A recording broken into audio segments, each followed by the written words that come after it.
Two day 7 of C programming course repeat challenge. এই ধরনের কোশ্চেন্সগুলো তোমরা যারা সলভ করতে পারবে তারা অবশ্যই ভিডিওটাকে পজ করে কোশ্চেনটাকে সলভ করে অ্যান্সার আমাকে কমেন্টে জানাতে পারো।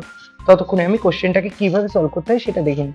দেখো, ফর লুপের এই ধরনের কোশ্চেন্সগুলোর মধ্যে আমাদের তিনটে এক্সপ্রেশন দেওয়া আছে। এটা হচ্ছে আমাদের ফার্স্ট এক্সপ্রেশন, এইটা হচ্ছে আমাদের সেকেন্ড এক্সপ্রেশন এবং থার্ড এক্সপ্রেশন হচ্ছে এটা, যেটা এখন পুরোপুরি খালি আছে।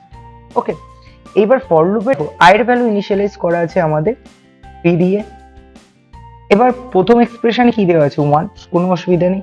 এবার এই লাইনটাতে যখন আসবে এখানে বলা আছে i less than equal to printf hello. Okay, এবার প্রিন্টএফ কি করে? হ্যালো তো প্রিন্ট করাবেই, আর কি করাবে? প্রিন্টএফের মধ্যে যে কটা প্রিন্টিং ক্যারেক্টার্স থাকবে সেই সংখ্যাটাকেও রিটার্ন করাবে। এখন প্রিন্টএফের মধ্যে কতগুলো প্রিন্টিং ক্যারেক্টার্স আছে? 5টা। তাহলে এই প্রিন্টএফ কত রিটার্ন করাবে? 5। তাহলে এই লাইনটা অনেকটা এরকম দাঁড়াবে, আয়ের ভ্যালু এখন কত? 3। তাহলে 3 লেস দেন ইকুয়াল টু 5। এবার 3 লেস দেন ইকুয়াল টু 5 এটা ট্রু। এবার যখনই ট্রু হবে তাহলে লুপের মধ্যে আসবে, লুপের মধ্যে এসে দেখো আবার প্রিন্টএফ হয়ে গেছে। তাহলে হ্যালোর পাশে একটা আমাদের হাই প্রিন্ট হবে, ঠিক আছে। তারপরে দেখো আয়ের ভ্যালু ইনক্রিজ করলো কত? 2। তাহলে ইনক্রিজ হয়ে আয়ের ভ্যালু হয়ে গেল এখন আমাদের 5। এবার যখন ও এই কন্ডিশনটাই আসবে, মানে আমাদের থার্ড এক্সপ্রেশনে, তখন থার্ড এক্সপ্রেশন কিছু দেওয়া নেই। ওকে, তাহলে ও চলে যাবে আমাদের আবার সেকেন্ড এক্সপ্রেশন চেক করার জন্য যে আয়ের ভ্যালু আর প্রিন্টএফ হ্যালো এটা কি লেস দেন ইকুয়াল টু আছে কিনা। আচ্ছা, আয়ের ভ্যালু এখন কত? 5। এইবার 5 less than equal to printf hello, মানে আবার প্রিন্টএফ হ্যালো এক্সিকিউট হবে। প্রিন্টএফ হ্যালো যদি এক্সিকিউট হয় তাহলে আবার কিন্তু আমাদের হ্যালো প্রিন্ট হবে, ঠিক আছে। এবং হ্যালো প্রিন্ট হওয়ার সাথে সাথে ও একটা ভ্যালু রিটার্ন করবে, সেটা কত? 5।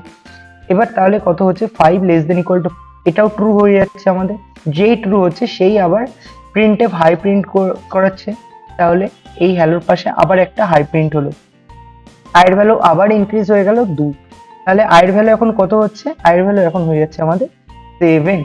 এইবার দেখো একটা জিনিস, এইবার যখন থার্ড এক্সপ্রেশনে আসছে এখানে কিছু নেই, যখন সেকেন্ড এক্সপ্রেশনে আবার ব্যাক করছে তো তখন চেক হবে আবার 7 less than equal to printf hello. Printf hello আবার তাহলে এক্সিকিউট হবে আমাদের। প্রিন্টএফ হ্যালো এক্সিকিউট হলে আবার আমাদের হ্যালো প্রিন্ট হবে এবং হ্যালো প্রিন্ট হওয়ার সাথে সাথে কি রিটার্ন করাবে এখানে? 5। এবং 7 লেস দেন ইকুয়াল টু 5 এইটা দেখো আমাদের ফলস হয়ে যাচ্ছে। যে ফলস হয়ে যাচ্ছে সেই কিন্তু আর লুপের মধ্যে যাবে না। তাহলে ফাইনালি আমাদের কি প্রিন্ট হচ্ছে? ফাইনালি আমাদের এই পুরো লাইনটা প্রিন্ট হচ্ছে। তার মানে hello hi hello hi hello, এই পুরো জিনিসটাই হচ্ছে আমাদের এই কোডটার আউটপুট।